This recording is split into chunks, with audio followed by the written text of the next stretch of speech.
కృష్ణం వందే పుష్కరం. అత్యంత పవిత్రమైనటువంటి పుష్కర సమయములో దుర్గాఘాట్, అమరావతి ఘాట్, పద్మావతి ఘాట్, బీచుపల్లి ఘాట్ 4 పుణ్యప్రదేశములను ఏకకాలంలో చూచేటువంటి మహాభాగ్యము శ్రీ వెంకటేశ్వర భక్తి ఛానల్ ద్వారా భక్తులందరూ కూడా పొందుతున్నారు. ఎంత వైభవం చూడండి. ఆ 4 ప్రదేశములలో కూడా భక్తజన సందోహముతో అలా నిండిపోయింది. దుర్గామాత, దుర్గే దుర్గతిహారిణి, సకల దుర్గతులు పోగొట్టేటువంటి ఆ దుర్గా అమ్మ యొక్క కటాక్షాన్ని భవానీ, భావనాగమ్య, భవారణ్య కుటారిక, భద్రప్రియ, భద్రమూర్తి, భక్త సౌభాగ్యదాయిని అంటారు. ఇక అమరావతి విషయం పంచారామములలో ఒకటిగా భక్తజనులందరూ కూడా ఆ అమరావతి అమరావతి అమరావతి అమరేశ్వర స్వామి యొక్క దివ్య అనుగ్రహం, మహాదేవ మహాదేవ మహాదేవ శివానుగ్రహం చేతనే ఐశ్వర్యము ఆరోగ్యము కలగాలి.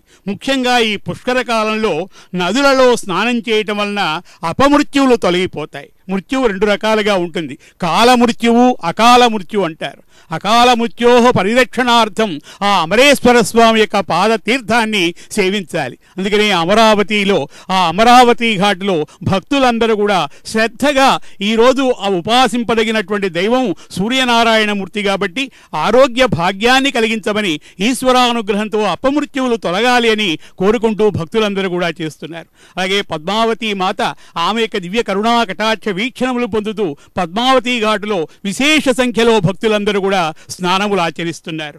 దీర్ఘాయుర్దాయము కలగాలన్నా, నిస్సంతులైన వారికి సంతాన భాగ్యం కలగాలన్నా, కుష్టు, రక్తపోటు, అజీర్ణ వ్యాధులు నశించాలన్నా పుష్కర సమయంలో ప్రాతకాల స్నానం చేయాలని మనకు శాస్త్రాలు ఘోషిస్తున్నాయి. అందుకని ఈ ప్రాతకాల సమయంలో భక్తజనులందరూ కూడా శ్రద్ధాభక్తులతో వచ్చి స్వామివారి యొక్క అనుగ్రహం పొందుతున్నారు. ముఖ్యంగా ఈ పుష్కర సమయంలో ఒక చిన్న విషయాన్ని మనం గమనించాలి.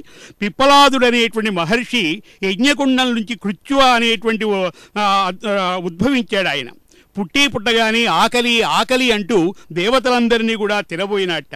అప్పుడు శంకరుడు అన్నారు, నైనా దేవతల్ని కాదు కానీ నిన్ను తలుచుకోకుండా నదీ స్నానం చేసేవారి స్నాన ఫలాన్ని నీవు మింగివేస్తావన్నారు.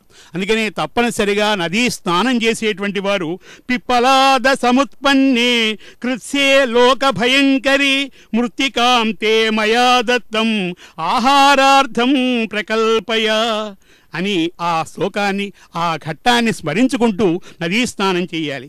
ఆడవారైతే మృత్తికి బదులుగా హరిద్ర అని చెప్పుకొని ఆ మట్టికి బదులుగా పసుపు కొమ్ములు సర్వమంగళ మాంగళ్యే శివే సర్వార్థ సాధికే శరణ్యే త్రయంబకే దేవి నారాయణి నమోస్తుతే అని ఆ అమ్మవారిని స్మరించుకుంటూ పసుపు కుంకుమలు ఆ నదీమ తల్లికి సమర్పించి సకల సౌభాగ్యములు కూడా పొందడానికి ఎంతమంది స్త్రీలండి.